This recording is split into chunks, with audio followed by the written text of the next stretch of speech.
The living room, a place that was once filled with childhood memories of Christmas mornings, had been transformed into a courtroom, and I was the one on trial. My father, Edward, sat in his high-backed leather chair, his face carved from granite, looking at me not as a daughter, but as a failed investment. My mother, Helen, sat beside him, twisting a handkerchief in her hands, her expression a careful mixture of sorrow and disappointment. My older brother, Mark, the family's golden child, simply stared out the window, refusing to meet my eyes. My crime? Failure. A spectacular, public failure. My small boutique, a sustainable fashion brand I had poured my soul into, had gone bankrupt. I had taken a loan from my father, a loan he now wielded like a weapon. "It's not just the money, Isabel," he began, his voice dangerously calm. "It's the embarrassment, the family name associated with bankruptcy in the local paper. Our friends asking questions. You have become a liability." A liability. That's what I was to him. Not a daughter who was hurting, but a line item in the red. He leaned forward. "Your mother and I have discussed this. We cannot continue to enable your unrealistic pursuits. We are severing ties." The words didn't seem real. They hung in the air, cold and sharp. "What?" I whispered, my voice trembling. "What does that mean?" "It means," he said, enunciating every word, "that you are on your own. You will not attend family functions. You will not contact us." My mother finally spoke, her voice watery but firm. "It's for the best, dear. Sometimes a clean break is necessary for a person to finally grow up." I looked at my brother, a silent plea in my eyes. He just gave a slight shake of his head, a final, quiet betrayal. My father slid an envelope across the polished mahogany table. "This settles everything." It wasn't a helping hand. It was severance pay. I don't remember walking to the door. I only remember the sound of the latch clicking shut behind me, a sound of absolute finality. I was no longer Isabel, the daughter. I was just Isabel, the failure, banned, and utterly, completely alone. The first few weeks were a fog of disbelief and a grief so profound it felt physical. I found a small, soulless apartment with peeling paint and a window that looked out onto a brick wall. It was the complete antithesis of the sun-drenched, opulent world I had been exiled from. The silence was the loudest thing in the room. No calls from my mother asking if I'd eaten. No critical emails from my father. Not even a text from Mark. The erasure was absolute. They had simply deleted me. My new reality was a series of small, sharp humiliations. The family credit card I still had was declined at the grocery store. The cashier looked at me with pity as I fumbled for the few dollars I had in my wallet, abandoning half my items. I had to sell the single piece of good jewelry I owned, a necklace from my grandmother, just to make the first month's rent. The city itself became a minefield of reminders. My family's name was on buildings, on charity plaques, on the letterhead of the law firm where my brother worked. Every corner I turned was a monument to the world I was no longer a part of. For a while, their voices were the only ones in my head. Liability, embarrassment, failure. I would lie awake at night, the words playing on a loop, and I believed them. But slowly, something else began to bubble up from beneath the grief. It was a feeling I hadn't allowed myself to have. Anger. A cold, quiet rage. They hadn't just reacted to my failure. They had celebrated it. It was the excuse they needed to finally cast out the daughter who never quite fit their perfect mold. That anger didn't burn hot. It burned with a cold, clear focus. It was fuel. One night, I looked at my reflection in the grimy window. I saw the tired eyes, the pale skin, the shadow of the person I used to be. But for the first time, I didn't see a failure. I saw a survivor. I saw someone who had been stripped of everything. And in that moment, I realized a powerful truth. When you have nothing left to lose, you have everything to gain. The board had been cleared, and it was my turn to make a move. The anger was a fire that burned away the fog of grief. For the first time in my life, my mind felt clear. I wasn't their broken thing anymore. I was my own. Standing in the middle of my tiny, silent apartment, I made a vow. It wasn't loud or dramatic. It was a promise whispered to the deepest part of myself. The first part of the vow was a release. I would no longer live for their approval. Their opinion of me was a prison, and I was finally walking out of the cell and leaving the door open behind me. Their judgment was no longer my problem. The second part of the vow was a mission. I would succeed, not in a way they could understand or take credit for, not in law or finance or any of their respectable old money fields. I would build my success in the world they dismissed, the world of technology, of data, of algorithms. I would build something so powerful and so innovative that their narrow worldview couldn't even comprehend it. My revenge wouldn't be loud. It would be the quiet, irrefutable fact of my own excellence. I walked over to my worn-out purse and took out the envelope my father had given me. Inside was the check, his final word, his severance pay for a lifetime of being their daughter. My hands didn't shake. For days, I had seen it as a symbol of my exile. But now, I saw it for what it truly was. My first investment. My seed capital. He thought he was closing a door, but he had unknowingly opened one. The next morning, I walked into a bank far from my family's neighborhood. I opened a new business account. The teller asked for the company name. "It's called Echelon," I said. That afternoon, I cashed their check, turning their final insult into my foundational asset. Back in my apartment, I sat down at my second-hand desk, opened my laptop, and began to write the first few lines of code. It was a small beginning, an act of quiet rebellion in a silent apartment. But it wasn't an ending. It was the forging of a weapon, and no one in the world knew it was being built. The next 4 years weren't lived in days and weeks, but in milestones and lines of code. My world was the steady hum of my computer's fan, the glow of the screen at 3 a.m., and the taste of stale coffee. While my family, I assumed, was attending galas and summering in the Hamptons, I was learning the brutal languages of machine learning and venture capital. I devoured every book, every article, every podcast on building a tech company from the ground up. I wasn't just building a business. I was forging myself into the CEO they never thought I could be. Echelon began as a whisper. It was just me and an algorithm so complex and predictive it felt like a living thing. The severance check from my father ran out quickly.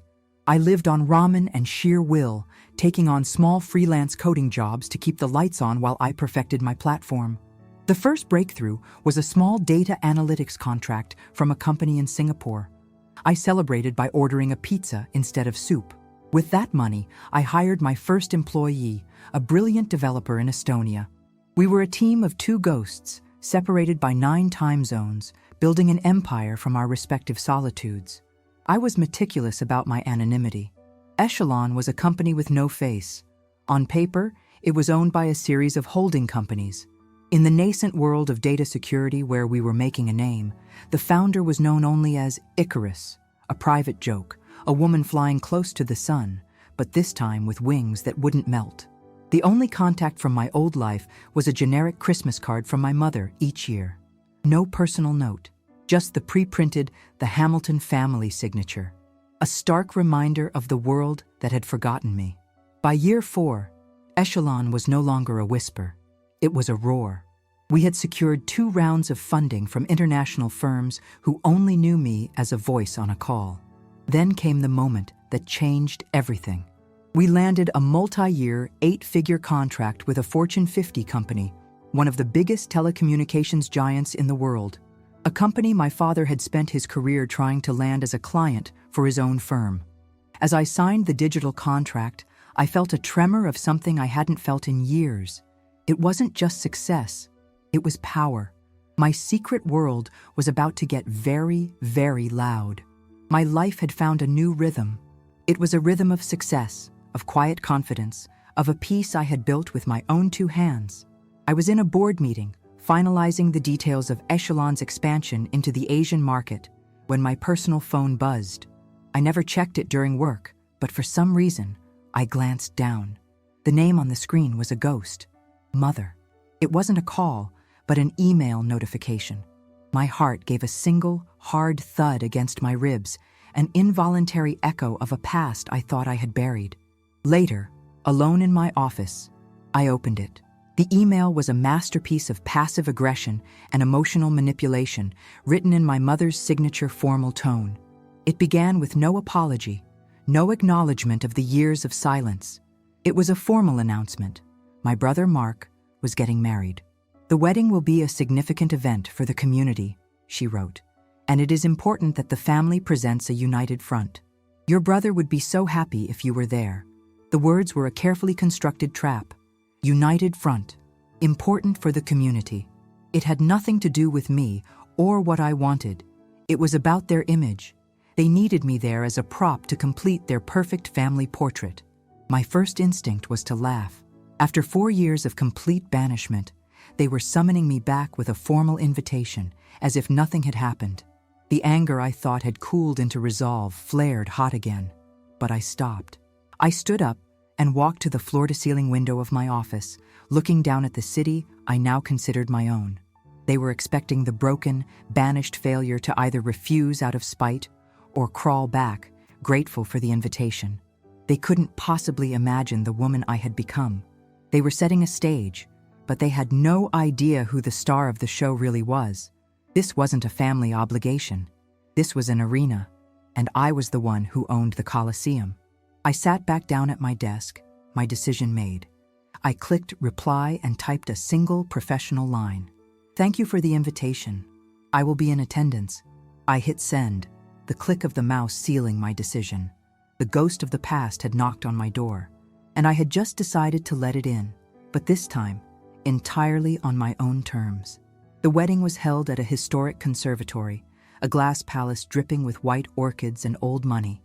I had timed my arrival for after the ceremony, but before the reception dinner, a moment of maximum social chaos. The car that dropped me off was a discreet but expensive town car, not the kind of vehicle they would associate with me. I took a deep breath before stepping out, not of nervousness, but of preparation. I was stepping onto a stage. I wasn't wearing a dress a guest would wear. I was wearing a statement. It was a tailored architectural gown in a deep sapphire blue, a stark, powerful jewel in a sea of polite pastels. My hair was styled in a sleek chignon. My makeup was flawless. This wasn't the apologetic girl they had banished 4 years ago. This was a woman they did not know. As I entered the grand hall, the effect was immediate. A wave of silence rippled out from the entrance. Conversations faltered. Champagne glasses paused halfway to lips. 100 heads turned, their expressions shifting from mild curiosity to open-mouthed disbelief. "Who is that?" I heard someone whisper. "Is that Isabel?" The name was passed from person to person like a shocking secret. My eyes scanned the room and found them. My mother stood with the bride's parents, her smile frozen on her face. My father, talking to a business associate, followed the sudden silence and saw me. His face darkened, a scowl of pure indignation replacing his jovial wedding facade. But it was my brother, Mark, the groom, whose reaction was the most satisfying. He was standing with his new bride, and when he saw me, his smile vanished. He just stared, completely stunned. My family stood frozen, expecting me to walk to them, to explain myself. I did none of those things. I completely ignored them. Instead, I glided across the marble floor to the guest book and signed my name. I had returned, but not as their penitent daughter. I had returned as a stranger, and I had seized control of the narrative without saying a single word, leaving them adrift in a sea of questions as their perfect day was thrown into chaos. My moment of quiet satisfaction was short-lived. My mother, with my father in tow, descended upon me near the champagne fountain. Her smile was tight, a barely concealed grimace of social panic. The whispers in the room followed her, creating a bubble of intense scrutiny around us. This was their attempt to regain control, to publicly put me back in my place. "Isabel, really?" my mother hissed, her voice low, so only those nearby could hear. "What is all this? That dress, showing up so late. You're causing a scene." It was the same tone she used when I was a teenager who had stayed out past curfew. "We were all so surprised you decided to come," she continued, her eyes scanning me with false concern. "I do hope things aren't too difficult for you. Are you managing?" The implication was clear. This confident facade must be hiding a desperate, struggling woman. My father chimed in, his voice a low grumble. "Your mother's right. This isn't the time for theatrics. This is your brother's day. You should be happy for him, not trying to steal the spotlight. I could hear the whispers from the guests nearby. Poor girl, one woman murmured, trying so hard to look like she belongs. They saw a drama queen, a failure desperate for attention. They saw exactly what my parents wanted them to see. But their pity felt like a distant rain, unable to touch me under the umbrella of my own self-worth. I didn't get defensive. I just smiled. I wouldn't miss my brother's wedding for the world, I said to my mother, my voice even. And thank you. I'm glad you think the dress is memorable. I turned to my father. I am incredibly happy for Mark. I'm simply here to celebrate. My placid refusal to be baited was a language they didn't understand. It infuriated them. My father opened his mouth to say something else, but just then, a chime rang through the hall. The band leader was at the microphone. Ladies and gentlemen, if you would please take your seats, we're about to begin the wedding toasts. The interruption was perfectly timed. I gave my parents a small, polite nod. We can catch up later, I said, the words holding a promise that felt more like a threat. I walked away, leaving them fuming and impotent.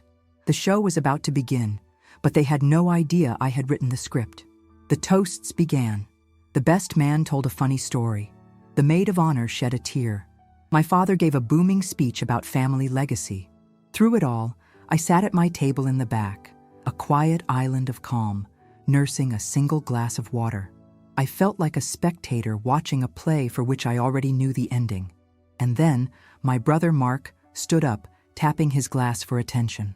He looked nervous, his eyes darting around the room until they briefly met mine. I want to thank everyone for being here, he started. He thanked his new wife, his new in-laws. Standard wedding speech fare. But then he paused.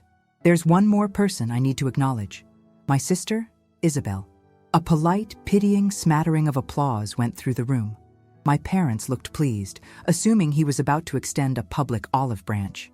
As some of you know, Mark continued, my family and my sister have had a complicated relationship, but I recently learned something that changed my perspective on everything. He looked out at the crowd. Many of you in the business world have been following the news about my father-in-law's company. You know they just signed a massive data security contract. Murmurs of recognition went through the room. The company they signed with is a tech unicorn called Echelon. It's been called the most disruptive force in data security, founded by a mysterious figure known only as Icarus. He let that hang in the air. Then he turned, his gaze locking directly onto me, across the entire ballroom. His voice was clear and loud.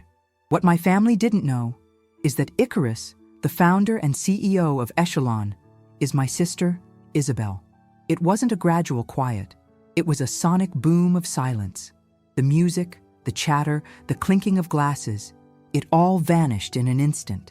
Someone dropped a fork, and the sound clattered through the vast, silent room like a gunshot. 1,000 eyes, which had been on the groom, now swiveled in unison towards the back of the room, towards me. They weren't looks of pity anymore. They were looks of pure, unadulterated shock. And in that deafening silence, I didn't flinch. I simply held their gaze, a calm queen surveying the chaos she had just unleashed upon a kingdom that had long ago banished her. In that moment of deafening silence, my world, which had been moving at a frantic pace for 4 years, suddenly slowed to a crawl. It was as if I could see every particle of dust dancing in the spotlights, every flicker of a candle, every stunned face in the room. But my vision was fixed on just one table, the Hamilton family table, and I watched them break in beautiful, excruciating slow motion. My father, Edward, the titan of industry, the man who had banished me with the cold finality of a god, seemed to shrink in his chair. The ruddy, confident color drained from his face, leaving behind a pale, slack mask of disbelief. His mouth was slightly open, as if he had been about to speak and had forgotten the words. His eyes, usually so sharp and judgmental, were wide and unfocused. He was a man whose entire understanding of the world had just been upended. The daughter he had written off as a liability was now an entity of power so far beyond his sphere that he couldn't even process it. The foundation of his authority had just cracked. My mother's reaction was one of pure social horror. Her perfectly manicured hand flew to her mouth, not to stifle a gasp, but but to hide the trembling of her lips. Her eyes weren't on me. They were darting around the room, seeing what I saw. The shocked faces of the city's elite, the whispers starting to ignite. She wasn't seeing a successful daughter. She was seeing the collapse of her social standing, the end of her reign as the matriarch of a perfect family. Every carefully planned detail of this perfect wedding had just been rendered meaningless by the one detail she had failed to control: me. They were trapped in their tableau of shock. Then, from a table of business leaders, a man started to clap. A slow, deliberate applause. Then another joined in. The applause wasn't for the groom. It grew into a wave, a rolling thunder of recognition directed at me. I remained seated, a small, calm smile on my face, letting the sound wash over me.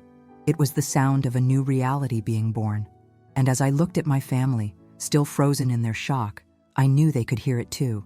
It was the sound of their world ending. I woke up the next morning in my hotel suite to the sound of birds singing outside my window. For the first time in 4 years, I felt a sense of quiet that was not loneliness, but peace. I had faced them. I had survived. I made coffee and sat by the window, watching the city come to life, feeling like I was finally a part of it, not just a ghost haunting its edges. And then, I made the decision to turn on my phone. It was like opening a floodgate. The screen lit up, vibrating incessantly as a 4-year backlog of silence was replaced by a tidal wave of desperation. 17 missed calls, 32 text messages, all since last night, all from them. It was a digital siege. I scrolled through them, not with the anxiety they once would have caused, but with the detached curiosity of a sociologist studying a panicked species. My mother's texts were a frantic mess. "Isabel, darling, we must talk. This has all been a terrible misunderstanding." Followed by, "Everyone from the club has been calling me. What am I supposed to say? You've put me in an impossible position." My father's were more direct, an attempt at a corporate takeover of my life. "Isabel, call my office at 9 a.m. We need to discuss the strategic synergies between Echelon and Hamilton interests." He didn't see a daughter to be proud of. He saw an asset to be acquired. And then there was Mark, my brother. His was a single long message. "Izzy, I am so sorry. For last night, for everything before. I was a coward. I had no idea what you were building. I want to talk. Whenever you're ready." His was the only message that didn't ask for something. I read them all, one by one. I saw the panic, the greed, the social terror, and the flicker of genuine remorse. The old me would have been overwhelmed, an obligation to fix their feelings. But they hadn't reached out when I was alone. They were reaching out now because my success had become a mirror, reflecting their own failings. I looked at the phone, still buzzing with a new call from my father. I didn't answer. I just pressed the silent switch, plunging their desperation back into the void. The silence was back, but this time, it wasn't their punishment. It was my power. After a week of their unanswered calls, I sent a single text message to my brother. "A private room at the Auburn, Tuesday, noon. All of you. This is the only time I will meet." I chose the restaurant deliberately. It was new, minimalist, and powerful, a place they had never been, a space that I controlled. When I arrived, they were already there, looking awkward and out of place in the severe, modern decor. My father was trying to look authoritative. My mother looked nervous, and my brother just looked tired. They started to speak as I sat down, a jumble of excuses and questions, but I held up a single hand. The gesture was small, but it silenced them instantly. "I didn't agree to meet to rehash the past," I said, my voice calm and low. "The past is done. I agreed to meet to be clear about the future." My father scoffed. "Terms? Isabel, this is your family, not a business negotiation." "For my entire life," I replied, looking him directly in the eye. "You treated me like a bad business deal. So yes, there are terms. First," I said, "our relationship, if we are to have one, will no longer be conditional. It will not be based on your approval of my career or my life. The days of me being judged are over." I shifted my gaze to my mother. "Second, it will be based on honesty. No more whispers, no more manipulations." Finally, I looked at all of them. "And third, it will be based on respect. Respect for the woman I am now, not the girl you thought you could banish. I let the words settle in the quiet room. Those are not negotiable, I continued, placing my napkin on the table. This isn't a discussion. This is a notification. I stood up, my chair making no sound on the polished concrete floor. I'm not asking for an apology. My peace no longer depends on your remorse. I looked at them one last time. No longer a daughter pleading for love, but a sovereign nation declaring its borders. The choice of whether you can live with those terms is yours to make. Let me know what you decide. And with that, I turned and walked out of the room, leaving them with the silence and the undeniable truth that the failure they had cast out now owned the table they were sitting at. It's been a year since my brother's wedding, a year since I walked away from my family and left them with their choice. My life is quiet now, but it's a powerful, deliberate quiet. My father and I do not speak. My mother sends polite, hesitant texts on holidays. She is trying, in her own limited way, to abide by my terms. My brother Mark and I, however, have found something new, a real friendship, built from the rubble of our past. We have lunch once a month. He tells me about his life, and for the first time, he asks about mine with genuine interest. I often think about that night at the wedding, the shock on their faces. For a long time, I thought that moment of revenge was the destination I was working towards, but I was wrong. The real victory wasn't seeing them stunned into silence. The true victory happened 4 years earlier, in a lonely apartment with nothing but my own resolve for company. The moment I was banned, they thought they were exiling me to an island of failure. They didn't realize they had given me the greatest gift imaginable, a blank map, a chance to build a new world from scratch, a world that didn't require their permission to exist.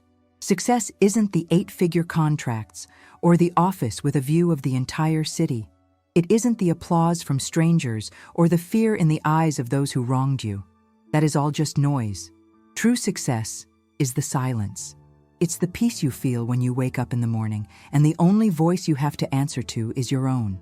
It's the quiet confidence that comes from knowing you survived the fire, and that you are now strong enough to build a life from the embers. My family tried to banish me. They tried to write the end of my story, labeling it a failure. But they forgot the most important rule. You can only be a failure if you accept someone else's definition of you. So I ask you, what labels have people tried to give you? And what will you build in the silent spaces they leave behind when you decide to walk away from them? Thank you for listening.